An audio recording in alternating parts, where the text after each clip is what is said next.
Hello friends, जय Jagannath, good morning. तो मु सकाल सकाल चले आसचे किचन को।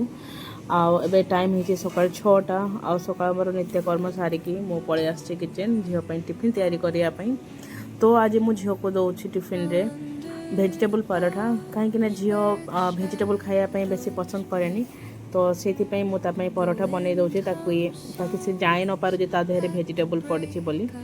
आउ से वेजिटेबल पराठा बहुत खुशी रे खाई दिए। आउ झील ପାଇଁ बनैले प्राय तो मु घी रे ही तैयारी करे पराठा।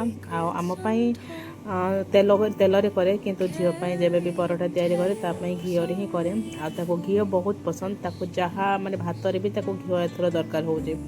तो ये ता बाबा सॉक्स पिंधि दउछंती। एमती सब काम से निजे करे, गाधुआ पाधुआ करके ड्रेस चेंज करवा माने मुंड कुंडा सब निजे ही करे, किंतु सॉक्स से पिंधि पारेनी ठीक रे, से बाबा पिंधि दउछंती।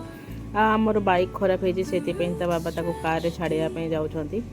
आ झील पळैला परे बाकी जेतिकी थिला मोर काम माने ब्रेकफास्ट तैयारी करबा, बाकी आम भी ब्रेकफास्ट मो तैयारी करदेली।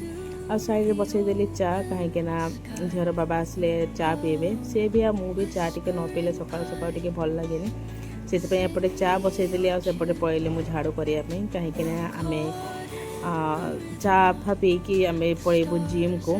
आउ जिम तो जाऊँ, तथापि आम चा पीऊँ, कौन करवा, चा तो छाड़ी होनी।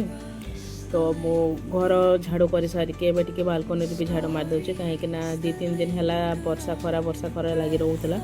बालकनीटा सब बेले ओदा रोला। एबे टिके आज टिके पाग भल अच्छी, तो ताको पोछिकी सुखेकी जो वर्षा होता से पानी को सुखेकी एबे टिके ओलाओली कर दउछि ता बालकनी को। टिके घर फर टिके सकाळ सकाळ सफासफी कले टिके बहुत भल लगे। तो ता बाबा आसिले एबे आमे चा पीऊँ, आमे एबे बाहरिबु जिम को। जय जगन्नाथ।